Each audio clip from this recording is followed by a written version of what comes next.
Continuing on our discussion about limits, this one asks us to use the table to determine the limit as x approaches negative 3 of x cubed plus 27 over x plus 3. And so I'm going to set that up on my engineering paper so that we can work through it like that. And so step one is I should just go ahead and plug it in and see if I can get a value from it.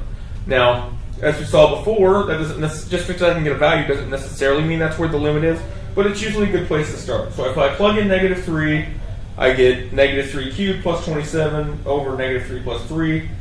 And so I get 0 over 0, which does not exist. Not surprising, that's why this makes this an interesting problem. So, but I plugged it in there first to just kind of see. So then I want to evaluate by looking 0.1 away in each direction. So I want to look at what happens when f of, what's f if I go one step to the left? Negative 3.1 equals. So I'm going to take that and plug it into my calculator. And just to remind you what we're doing here, we're getting negative 3.1 cubed plus 27 over negative 3.1 plus 3.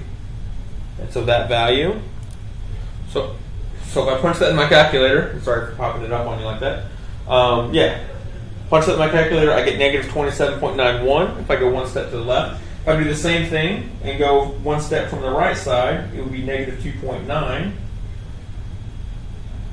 We'll punch the same thing into my calculator except for replacing all of the 3.1s with 2.9s.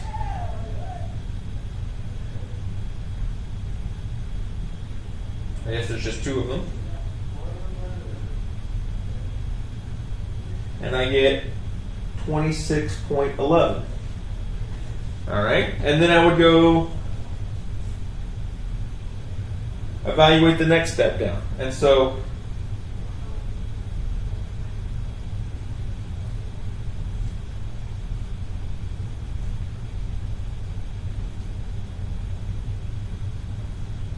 I'd evaluate that way and then continue until I see a consensus or see a pattern. So, in terms of table, let's set it up here. Let's have, we know that f of x is x cubed plus 27 over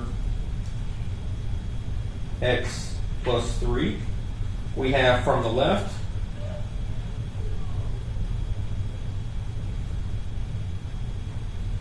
we have our step size,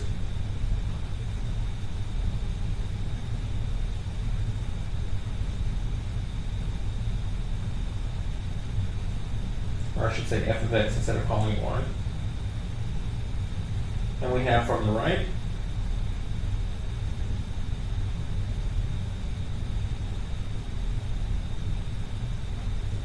so if we start at 0.1, this was 3.1, and the f of x that we got was 27.91, and I'm sorry, this is negative, and this is negative 2.9, and we got 26.11.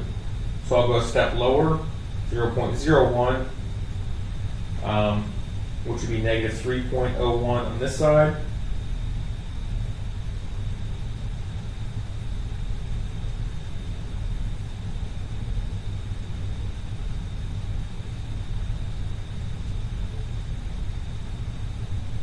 And I get 27.09. I'm going to round it, but so I get 27.09 for that side. And if I go this side, I would be valuing at negative 2.99. Great thing about graphing calculators is I can just bring up a previous expression and put in another 9 on the end of it. And so I get 26.91, and it looks like it's heading the same place, but I'm going to keep evaluating just to make sure. So if we go to 0.001, I have negative 3.001, and negative 2.999. So since I already have the expression pulled up, I'm actually going to do the right hand side first. 999, I get 26.991 actually, but I'm going to round it.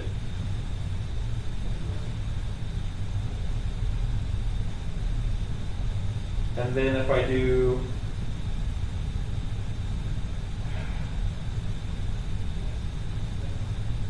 on the other side, I just have to sleep in an extra 0, 3.001, and again 3.01.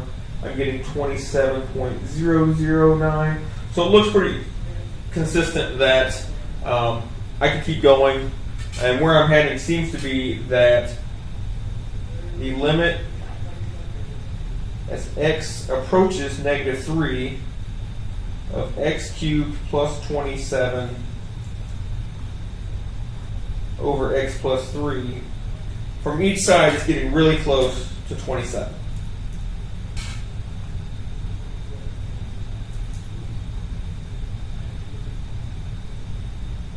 If you're not satisfied enough with that, take it another round. We can keep going. Again, with the calculator speed what they are today, it's not, yeah. The next one we get here is now 4 zeros.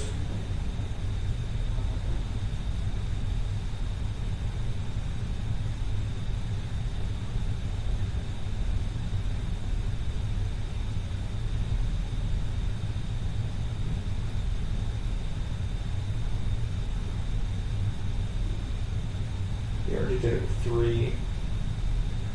So this would be at 0.0001.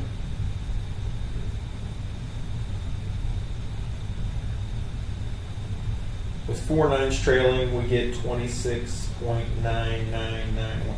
So basically, it seems every time we add one onto this, we get an extra spot onto there. So it seems to make perfect sense.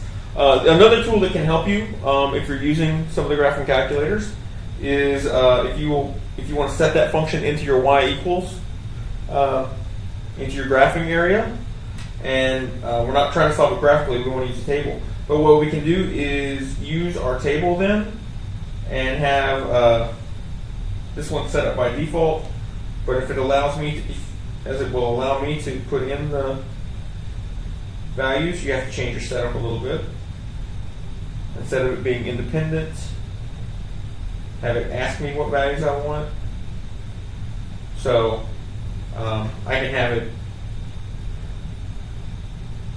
evaluate each one of those, negative 3.01, just going down the left side of the column first, and just punch in each one of those, negative 3.001, which may not be a big deal with a simple polynomial expression like this, to just plug it in to the home screen on your calculator. But as you get to more complicated expressions, if you ever have to do this in finding a limit that may involve trig functions or something like that that get more complicated, you might find it useful just to be able to plug it in here and see the answer quickly.